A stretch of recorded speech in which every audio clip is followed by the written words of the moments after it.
a director with Ladders Project, and also a adjunct counselor now at Santa Rosa Junior College, as well as an adjunct instructor.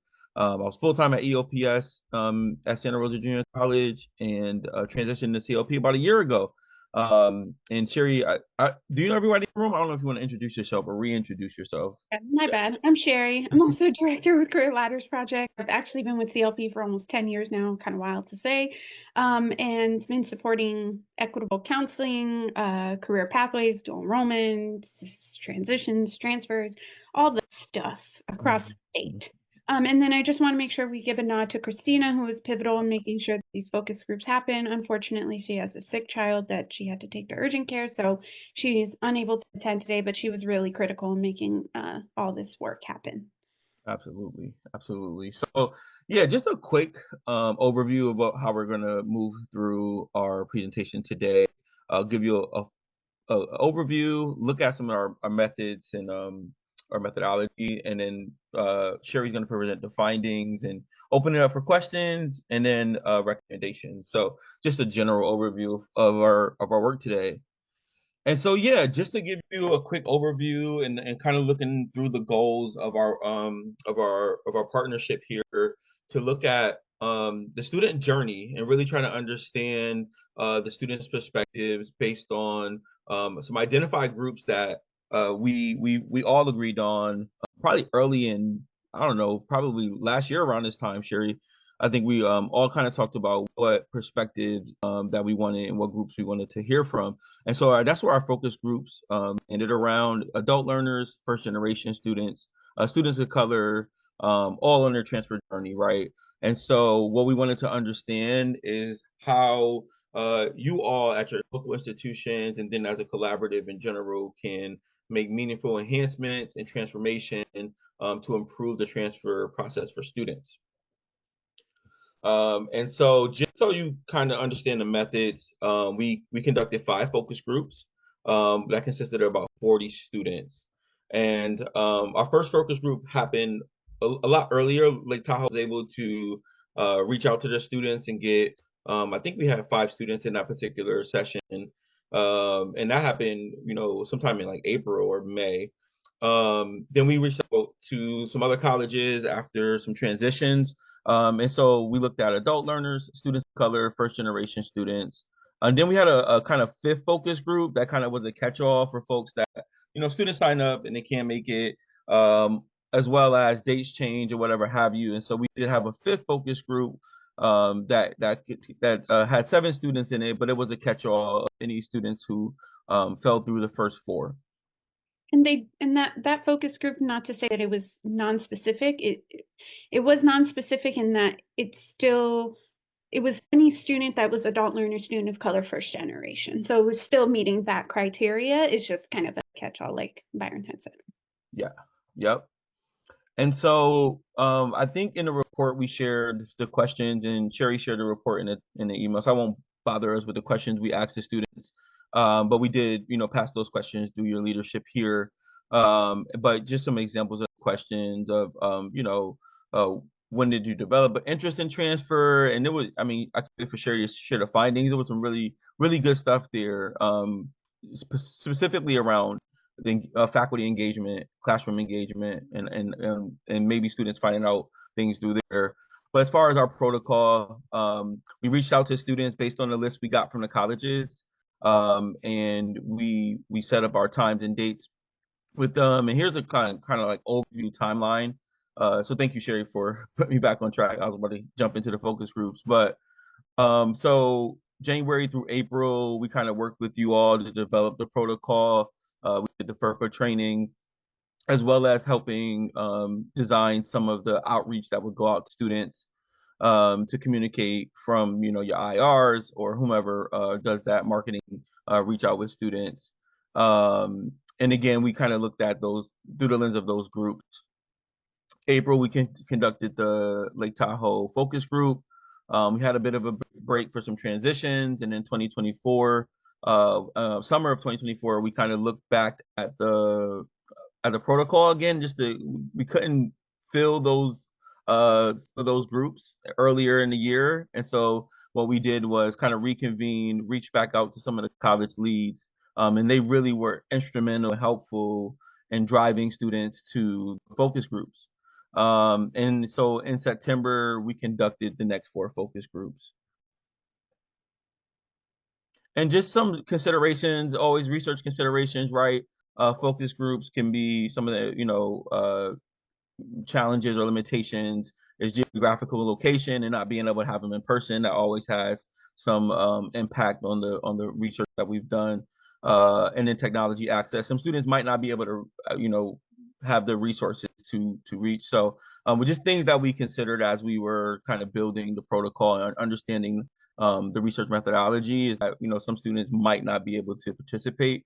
Maybe they didn't get the email as well, right? It's a bunch of different factors. But of the students we did, were able to interview, that was really instrumental in helping us develop the findings and the next steps for you all to think about. And yeah, we did have a challenge in helping colleges reach out to students at various points for various reasons at every college.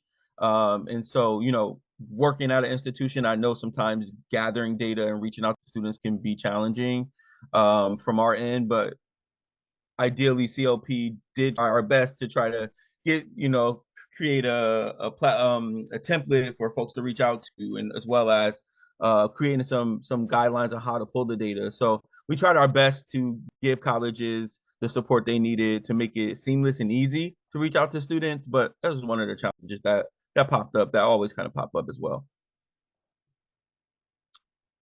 Okay. Thank you, Byron. And kind of to Byron's point about those challenges. So some challenges that folks face was, just FERPA issues, and we never obtained any student list or student data. They pulled it, sent out an email, included a interest form for students, and then students opted into that student form. And so just want to make that clear that we didn't obtain any student list, but even those multiple steps that folks had to take for some colleges, it would have been a little bit more challenging in terms of the approval processes that they would have had to gone through, and they wouldn't have been able to do it within the time allotted. So just sharing that caveat, in that I think people put their best foot forward. However, that's why not all the colleges are represented. It's only the colleges that were able to do this and get that student information. So just kind of an overview of the findings. The overview of these findings is kind of things that we saw across all the focus groups. And then we're going to get into the specific actual focus, like the specific demographic groups. But for now, I'm just going to share the overview. So students shared the importance of human connection in fostering a sense of belonging and feeling supported and welcome on campus. So anytime there was a common cultural background, they really felt connected to that. They expressed how important that was, and kind of either changing the narrative that they had in their mind about the college going culture, or about their, if they're even a college going student. And then kind of the effort that instructional and counseling faculty made to connect with students about their own educational journey. They found that to be really powerful in helping move them along in their own educational journey. They've expressed in various ways how important it is to receive clear information about the transfer journey. I think we often refer to it as a process, and they are like, oh, there's a process? I didn't know there's a process. And so we even change our language when talking to students to make sure that we're saying the transfer journey. But they express, wanting to receive clear information and not receiving conflicting information. So specifically for the Lake Tahoe group, they express that counseling faculty, especially those that are working with special populations, so either it was Puente, EOPS, that was really helpful in connecting them to the resources to navigate the transfer process for them. They also expressed a need for financial and basic needs, and it was kind of a constant for them to be able to, for many students to be able to move forward in their transfer journey. A shared finding across all the groups, so lack of information earlier on in the transfer journey really contributed to a stressful process for students. They really wanted the information earlier than later. Sometimes they feel like they learned about it when it was too late, or they could have done certain things earlier on. And then they express that instructional faculty who made an effort to connect with them, again, sharing that cultural background, really was important for them in kind of moving along the transfer exploration process. Oops. So one student specifically from that student focus group said, honestly, to help students overcome challenges, the school could just be more open about what students need to do. I'm in my third quarter and still feel lost, like I'm going through the classes without knowing what to expect. So kind of just mapping that out for students, knowing what this is leading to and not feeling like, oh, I got to figure it out once I'm ready to transfer. The adult learners. So adult learners specifically expressed that they kind of had to do their own research about transfer before enrolling in community college. So as we had defined adult learners, it's 25 years and older. So oftentimes those students had expressed they were disconnected from an education institution for quite a while. And so having to get back into it, they had to do their own research to learn about what needs to be done and what they need to complete. They also, and I think more than others, really express the need to want to connect with other adult learners.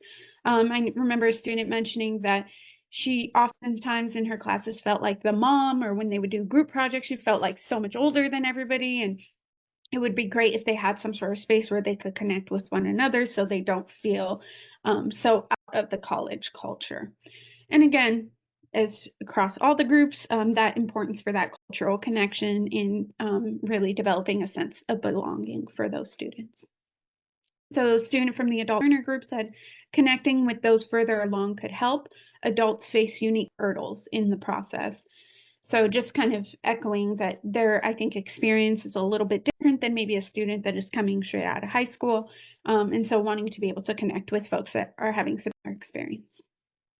So students of color, they expressed that the counselors, again, are critical in kind of supporting them through their completion and transfer process. They also expressed more than the other groups, I think, this overcoming of stereotypes that either at the high school level or whatever narrative they had in their mind that was perpetuated by society and whatever other issues that we face, but that there's kind of this stereotype of students of color can't succeed in college, and it is something that they either internalize or they had to kind of almost unlearn in their own journey. And they wanted clarity and online accessibility of information about the transfer process. And they wanted more information about financial aid and resources around financial aid, because a lot of them had expressed like, oh, I didn't even know that there was financial aid. If I had known that earlier, it would have changed kind of my mindset around this college going narrative that they may or may not have. So one student expressed she was in STEM. As a woman of color in STEM, sometimes I feel looked down upon by white male professors. And I know that's a lot to kind of digest, but I do think that, these are experiences that we've heard oftentimes across the state. It's not unique, to a specific college, but that these are sentiments that are expressed, and I think important to highlight. So first generation college students, they really express wanting to hear from alumni who have completed the journey, hearing from folks that are also first generation college students. And again, similarly, their counselor guidance was crucial for their motivation and persistence through the transfer process. And then similarly, that they wanted timely information that the college can really support students. So really learning it earlier on. They had mentioned wanting to hear about it in the high school, so earlier rather than later. Yeah, Sherry, I wanted to jump in there on Yeah. that one as well, just to speak to a lot of the students talked about having peer support, right? Like, or alumni, or hearing from, former students.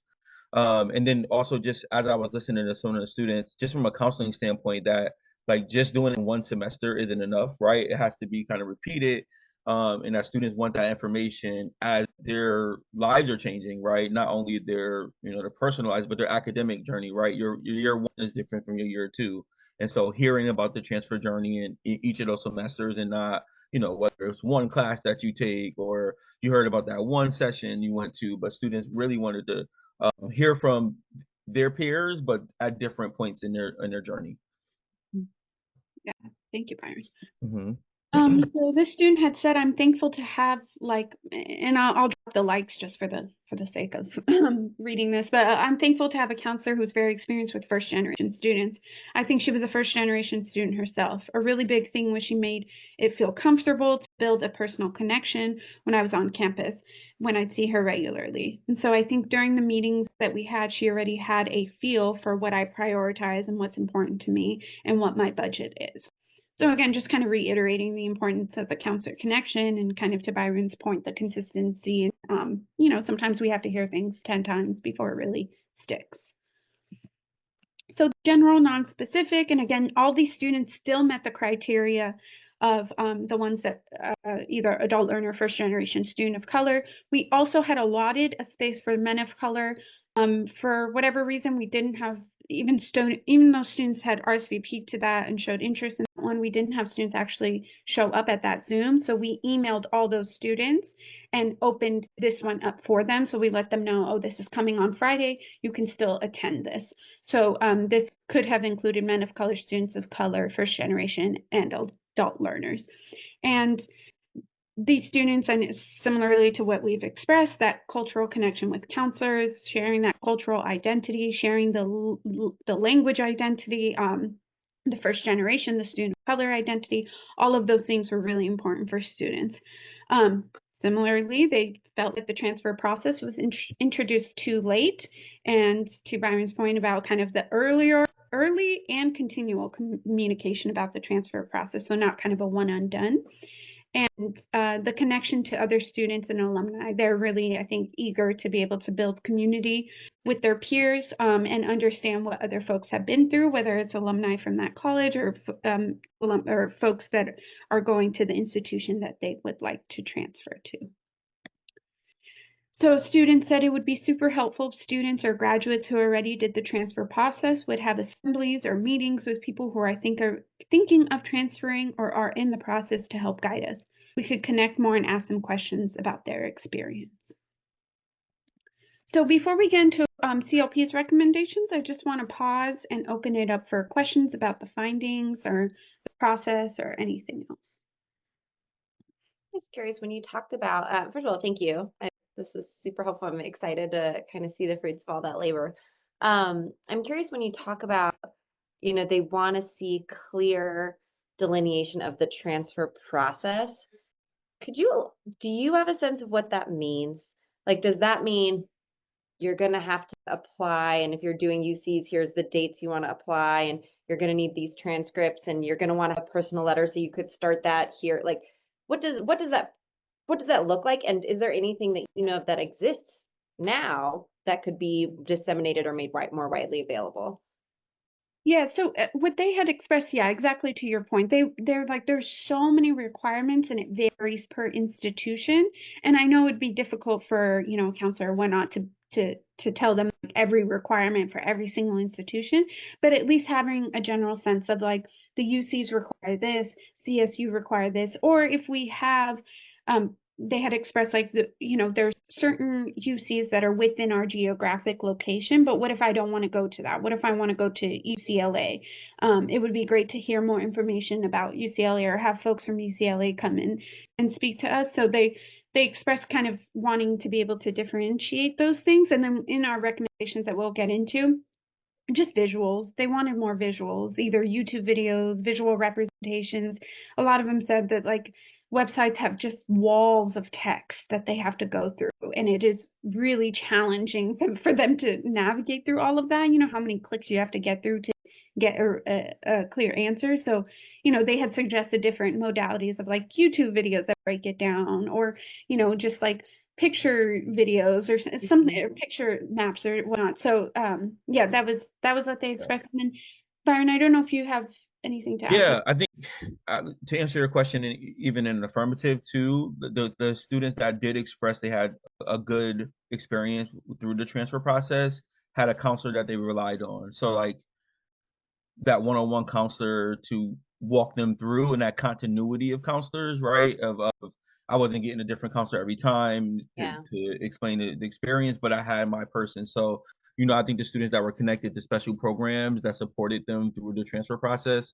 Sherry, I remember one focus group when we had, and they were talking about the emotion counselor, and she was saying, no, and she was already at Sac State, I believe, right? So she was like, my emotion counselor helped me all the way through every question, and they were always there. I could always go to them, right? And so I just think that addendum to what you just noted, what Sherry noted about the visual pieces, what I heard was that having a counselor connection at every step was super helpful for some of those students. Thanks. Any other questions? I have a question that might be for the group, but also hopefully something you can answer. I think in a lot of counseling departments, the normal operating is you wait for students make appointments and come see you. And what I hear from what you're saying is like there needs to be this regular and ongoing check-in with these students for them to have this meaningful engagement to get to that finish line and to successful transfer. And I'm wondering, are there colleges or counselors specifically that you've worked with or know about that have created processes for affirmatively reaching out, doing more of like that case management approach instead of, I think probably because of bandwidth, what happens is people just wait for students to make appointments. So Yeah, and we're deep into this case management stuff, and Byron can maybe speak more about this, but Pasadena City College has done some great work around, success teams and doing that case management model. We were talking about Allen Hancock, and I think they have it on their website, so it's more visually represented. So we're not exactly sure what they're doing, but we're going to be learning more soon about what they're doing. And then we were actually earlier talking about Bakersfield and McFarland High School and just their approach with case management and dual enrollment students. They have scaled dual enrollment significantly, and they're doing it in a case management model. So there are a lot of colleges that are doing it, especially post-guided pathways movement, or at least moving towards that. Byron, I don't know if there's any other ones you want to add. Yeah, I mean, I think to answer your question, I think it's not, and I say this because we are working on a separate project on a larger body of work around equitable counseling. And so what I can say to that is, as we kind of look throughout the state, what you'll find is that every college does it a little bit different, and even within those colleges, special programs will do it a lot different too, right? And so I think one of the challenges we have to kind of take on as a system is to better understand how we can upscale everybody's individual practices. And what I mean by that, like there's MESA programs that have really specific counseling. And if you get into that program, they can really help you at every point. And all their processes and their tools are really good. EOPS the same way, right? So you have all these kind of specialized programs who have really unique counseling practices that those individuals follow. And I bring up that the woman that's a student at Sac State, she kept talking about her emotion counselor being there at every point, right? And so I would imagine that emotion counselor, and I believe they were at ARC, but I'm not 100% sure. I would imagine that emotion counselor has their own process of supporting their students through case management, what that means at the milestones in the journey or to that point, right? We were just looking at Las Positas, and they have like a track, 0 to 15 units. What should you be doing as a student? 15 and beyond. So there are colleges developing those models of trying to do that end time support and what you should be doing at what part of your journey. But as a system, we haven't done a good job of like collecting those and sharing those out as one. But I think, yeah, you'll find individual programs like Mesa or Puente or Emoja. You'll see, certain practices that are being raised, and it's one of the things CLP is doing on the side of this work is our equitable counseling work is trying to like, how do we bring those practices together to share them widely, because that is very important. And sometimes general counseling is inundated, and so if a student's waiting 30 minutes to see a counselor, transfer might be the last thing that they're talking about, right? So we're also talking about within the session, within 15 minutes, how are counselors kind of trying to serve the student as holistically as possible. And that's hard. It's hard to do in 15 minutes, right? And that's why some people have moved to the case management. So I think it's widespread. Is usually really specific to the college and the circumstances. But as far as like that general counseling piece, I think there are some good practices out there for sure, and we could definitely share some colleges that are exemplars that we worked with and that we're currently working with in our equitable counseling work. I would love that. We're doing a cultural fluency teaching academy, which has been really heavy on classroom teaching. And I am specifically looking for a counselor who can help talk about how they've used some of the technical tools that are available, like Program Mapper or other things, so that the time they spend with the student is more focused specifically on some of the things you're talking about. So if Allie's our primary contact here at the college, but I would love any recommendations you have to have a counseling faculty member come in and speak to our group. Yeah, for sure. And then we've also done some what we call equitable counseling stories. So we did an equitable counseling publication, and then we also did equitable counseling stories where we highlighted Berkeley City College, Cerritos College, and Chabot. So we'll send those as well. Any other questions?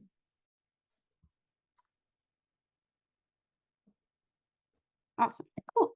Well, recommendations. Yay. So I think in terms of what we saw with the adult learners, like we mentioned, they really want to be able to connect with other adult learners that are within their age group that they feel like they could connect with. So developing an adult learner pathway that is cohorted, and all of these recommendations we're saying it like it's so easy to say. We know it's easy to say, but so challenging to actually, like, there's so many things in this that it would take to actually be able to implement. Yeah, so I just want to share that caveat, but they really want to have like a cohorted kind of experience with dedicated counselors. I mean, they didn't use those words, but this is kind of what we have recommended based on what our findings. And they want flexible scheduling options. So a lot of the adult learners are obviously parents. They have a lot of responsibilities, and they want to be able to have scheduling options that meet their schedules, like night classes and, asynchronous and all that. And then, as I mentioned, they want intentional opportunities to be able to connect with other adult learner students and to feel like they have a sense of community and they're not just like the mom in the classroom. Sure. Can I just add Absolutely. one piece to that, just to kind of add further context to that first bullet for adult learners? One of the things that was fascinating to me, looking through and hearing from the students is that we do offer, really, I say we collectively offer flexibility, hybrid models, and different ways of offering students classes.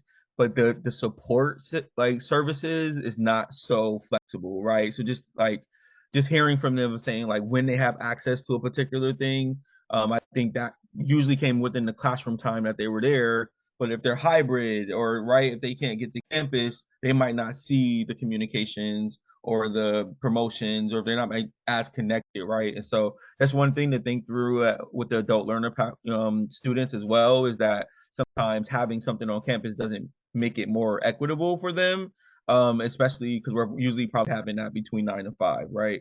And so these students are, taking classes online or, taking classes after 5 o'clock. And so they might not be, or not might not be, through our focus group, they are not adherent to some of the opportunities to learn more. So, I'm just thinking through, sometimes you bring a college campus like Sac State on your campus to do a visit. Well, those students can't get to that if it's at 12 o'clock, right? So just something else to, further provide context on that recommendation.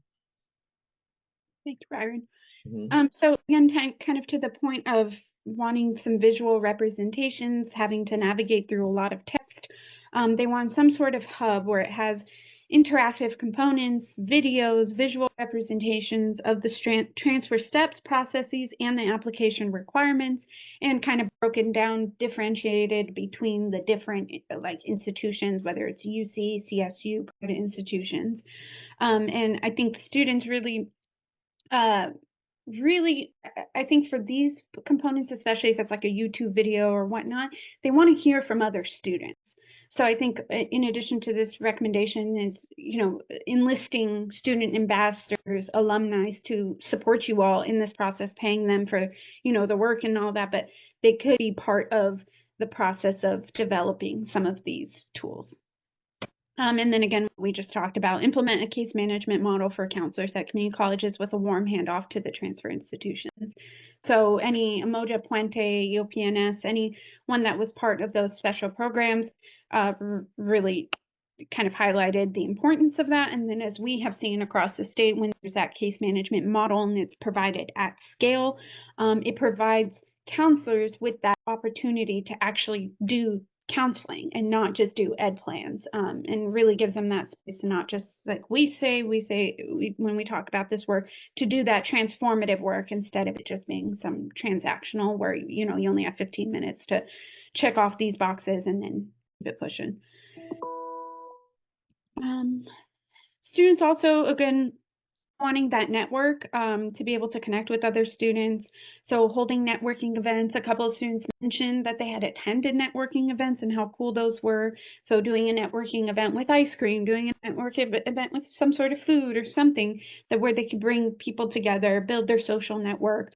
And then specifically, like we had mentioned, first generation college students expressed how important this would be and how helpful it would be for them. So any kind of networking event where, we love food, where food is available and being able to hear from other students.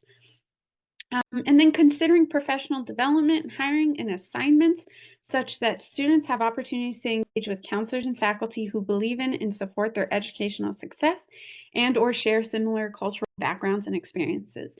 That is easy to read and very challenging to do. So we're very aware of that. However, I think, as we all have been working towards providing more equitable opportunities for students, is really looking at our hiring and our assignment processes and looking at how we can provide students with cultural connections, those language connections, and those experiences that they can relate to. And our last one is create a communication plan for providing students the key information about college, transfer, and career. So mapping this plan to the student's journey from high school through transfer, and then including in that plan presentations, student panels, workshops, career fairs, counseling meetings, alumni panels, and warm handoff to transfer institutions. So it wasn't mentioned so much because the questions were really geared toward transfer, but a lot of students did mention this career component. So like, what does this lead to? Do I actually even need to go to a transfer institution? Would it be more helpful to get some sort of certification and, start working? So I think just making that communication plan clear for students, and again, presenting it in a way that is digestible and doesn't require them to navigate sometimes challenging websites to navigate. So just want to pause there, give folks space if you all have any questions about the recommendation.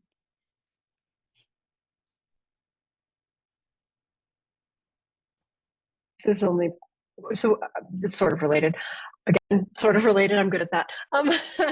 So the RP group came out with a report in November that talked about, I think they called it university deserts, right? And LTCC's tier 1 were more than 80 miles or whatever it was away from a university. And I'm wondering if in this work, there's any recommendations specific to some of the things we can't control, like the fact that there's not a UC or CSU within that university desert mileage from us.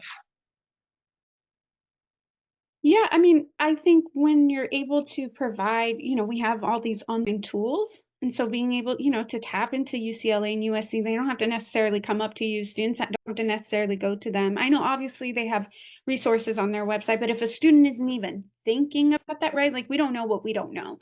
And so putting those resources, and I think utilizing our students and understanding that they are very tech savvy. They understand what is viral and what isn't, what YouTube kind of videos would relate to them. So really, I think enlisting them, if you're able to pull any data on where, students are going, and then reach out to those students, and obviously compensate them for their work. But I think it's a great opportunity for them and a great opportunity for you all too.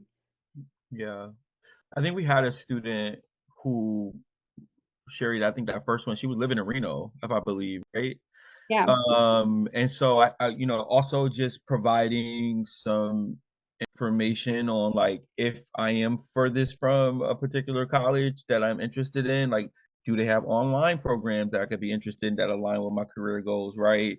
Are there opportunities for me to do like an all-in-one day, right? Like if I do decide to go to Sac State, for instance, and I drive down there, like can I get how much can I get done in a day, and offering that kind of all-in-one days to get information and to find out like your transcript getting read, because sometimes we speaking from a community college counselor, sometimes we break those processes up and they're not always advantageous to the student, right? So then if the student misses that appointment because they have something else going on, now whatever information they were going to get in that particular meeting, that might push them further back. And I'm particularly talking about if a student is, you know, wanting to go to Davis, right, and Berkeley and UCD, or US University of San Diego. Like, okay, I can give you the information about Berkeley today because Berkeley has a lot because you're electrical engineering.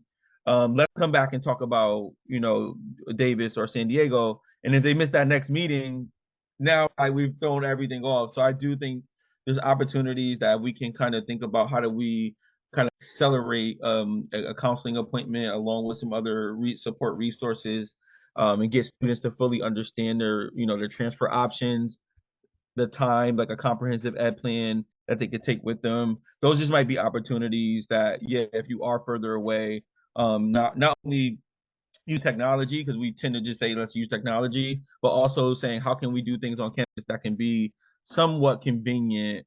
And the last thing I would say is asking those students, because I think if we ask that student that particular question, they might have an answer for you too, right? So maybe a survey, pulling that information, seeing what students would be interested in, might be another way to you know, kind of start to plan and design around what students are saying. And I do want to add, this wasn't a common sentiment. However, one student was a reverse transfer student. So he had gone to a UC and then didn't enjoy his experience, enjoyed his experience at the community college more, and ended up reverse transferring to the community college because he felt like he enjoyed the smaller classrooms. He enjoyed the connection to the faculty. He enjoyed being able to be more active on campus. And he just felt a little bit more disconnected at the UC. Again, that's not a common thing that was brought up, but I do want to highlight like bringing that information to students of like, you know, there's pros and cons, right? It's trade-offs with everything. And so hearing from those students like, hey, if you like smaller classrooms and you like this and you like that, not to say don't continue on your education, but also like these are the things that you would deal with at a UC. Like there's trade-offs. So I thought that was fascinating to hear from him. He was the only one that expressed that. So that wasn't necessarily a finding, but that was an interesting take.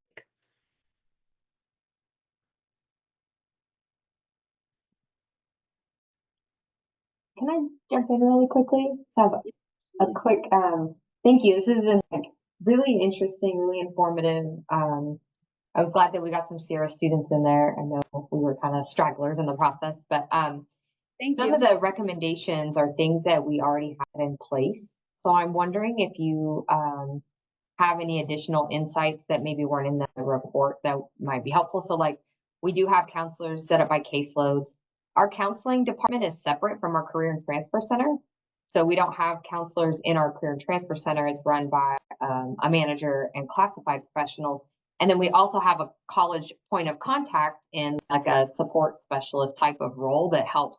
It is like they can text, call, email their point of contact. And that they're also assigned by interest area, just like the counselor. Everybody has like distinct roles on that team. So a lot of the feedback is about, you know, the point of contact, you know, cohorting or, you know, caseloads for counselors and things. So for those of us who've done that and had our students part of this group, are there additional ways that you see that we could serve students that maybe didn't rise to the top of the recommendations that you offered? Yeah, I think that's an interesting question because the caveat should have been when I was doing the recommendations is to say that you all might be doing some of this stuff, right? Like we don't know what everybody's doing at every single college.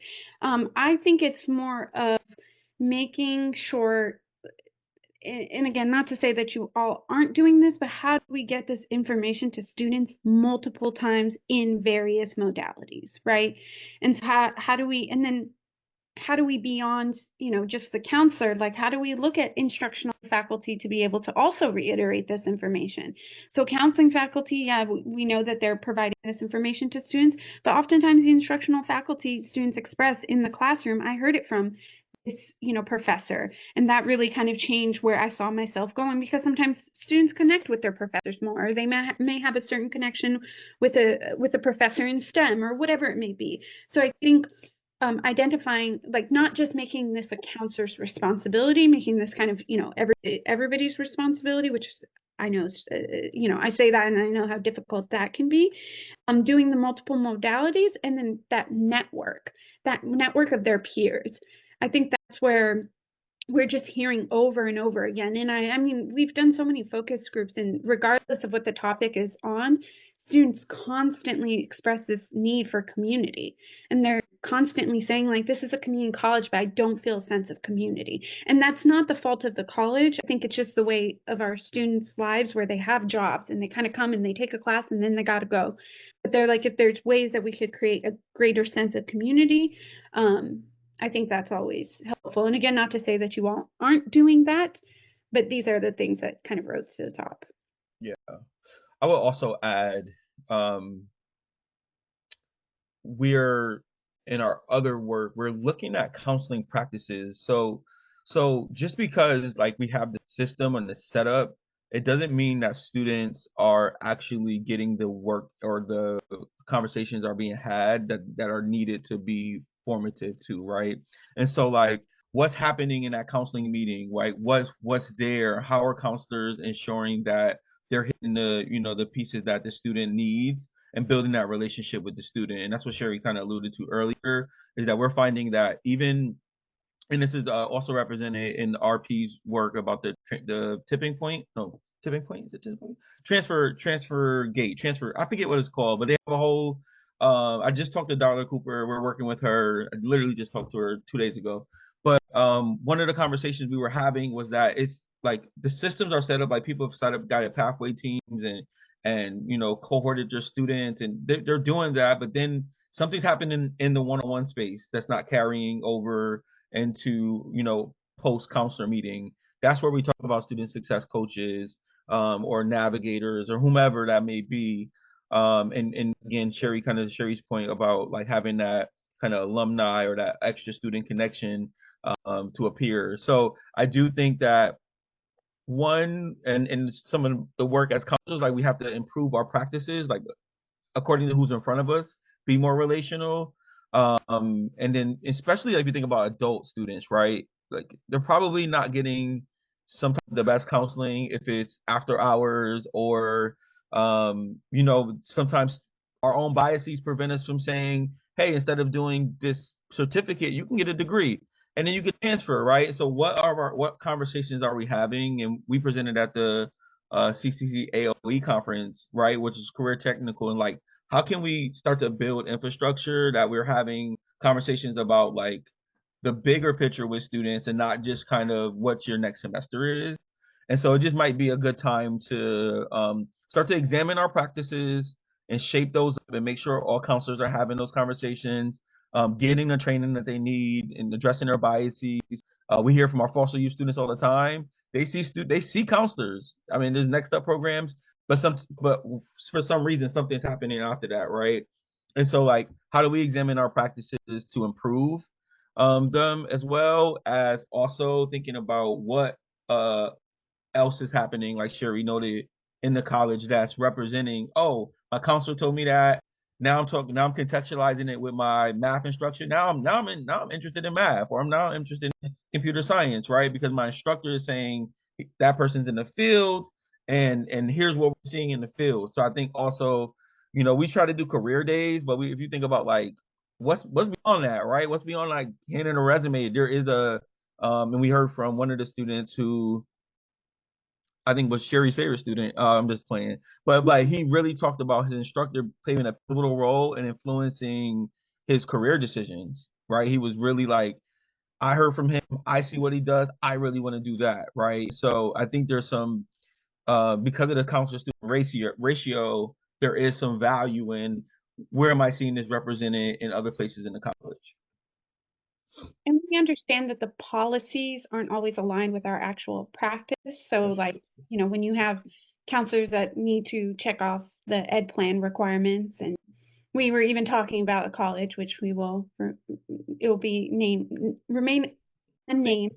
But they had like a who can do the most education plans, and they had like almost a competition around it. And it's like, and I get it because the policy, in order to get funding and you know, you have to check off those boxes. But man, what are we doing, right? That like the words that we use was that's gross. Gross. Like, what are we doing? Like, that's, you know, we shouldn't, that's like, I said, that's like cops trying to figure out how many tickets they could give and hit that quota. That's not the, you know, that's not what, and I think it can lead a counselor, some of the counselors that we've talked to, it can lead them to just kind of in default mode, just not that they don't care, but they have to get this done. And after so many years, they lose the whole essence of their craft, essentially, art form of why they even got into this role.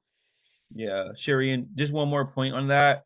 So we are putting together a regional convening. Right now, we have one is solidified in Riverside that we're going to promote this week. And we're trying to do something in the Bay Area. But one of our focus, so we have 3 strands around equitable counseling. One is dual enrollment. The other is equitable counseling practices, like an improvement of those things. And the third piece is student success teams. And I think since guided pathways, and I think COVID kind of like messes up a bit, is that when people like colleges have created these teams, they have data coaches, they have counselors, they have faculty. We haven't assessed them though, right? On a state level, how well are they working? What should they be looking at, right? And so in our regionals, particularly the one in Riverside, we really are trying to bring in colleges who have done that, so we can have some shared practices of like, yeah, you have the team, what's next? Right? Like how's that going? What's working really well and what's not working so well? And I think transfer is one of those conversations along with dual enrollment where we have to have a really granular conversation. So just wanted to throw that out there. Would love to get the information on that event in Riverside. Yes. Thanks. I just want to thank, because we're at time, so I want to thank Career Ladders Project for being here, for sharing. Sherry, is it okay if we direct people your way if they have specific questions about either the presentation or the report, which is linked in the agenda. So if you want to read the full report, it's there.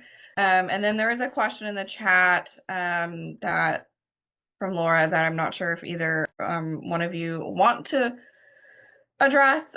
Those who can't stay past one, we understand. But if anyone's available to stay after and want to continue, I'm available to keep the Zoom open. We'll also send you those equitable counseling pieces too, so you can disseminate with the group. I wonder if you're looking at whether vision is taking us backwards.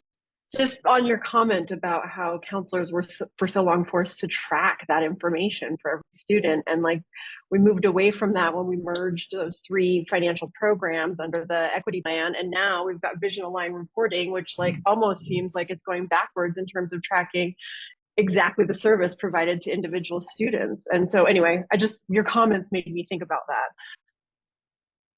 Yeah, that you should read our equitable counseling document. Literally is like what we addressed for sure. And then as we've been doing presentations around the state of like that has been the major transformation from our original system to like checkboxing and now we're kind of getting back to that. And so counselors are frustrated around the state. And we're also asking counselors in that frustration, how are you still moving it forward, right? What are you doing in that? You still have to see students. So what are you doing in that particular interaction? And the good stuff, how can we uplift it? And the bad stuff, how can we kind of look at it and say, what's the challenge here? Is it the system? Is it our practice? Or is it, something else that we need to support students with?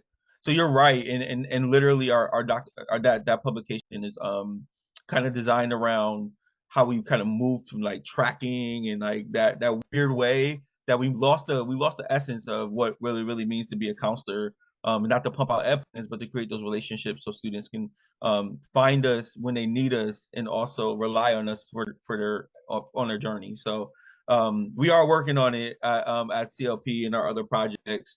But we recognize that, and as much as we can do this work and start uplifting the practices that are working, I think that can be a ode to the state to make sure that if they are kind of moving towards that they see that the practice is not right, and so there's misalignment in that. Well, we are definitely looking for a counseling faculty member who would be willing to come to LTCC ideally in February and talk about. I looked up your report around equitable counseling, and there's so much in there that's in line with what we're trying to do. Like, how do we use support staff and advisors differently? How do we, use technology, and how do we help them focus on what matters? So we would welcome any and all recommendations to have somebody come up in February to speak with our both counseling and regular faculty who probably need to understand a little more about what counseling faculty do. So Thank you. Again, thank you for this. This was so valuable. Good. Well, thank you all for the hard work that you do every day. It doesn't go unnoticed. Your students mentioned several times how helpful you all are, how many resources there are at the college. It's just a matter of finding them. But I hope everyone has a great holiday break and takes time to relax. Yeah, we'll keep in touch. Thank you all so much. Thanks, everyone. Appreciate it.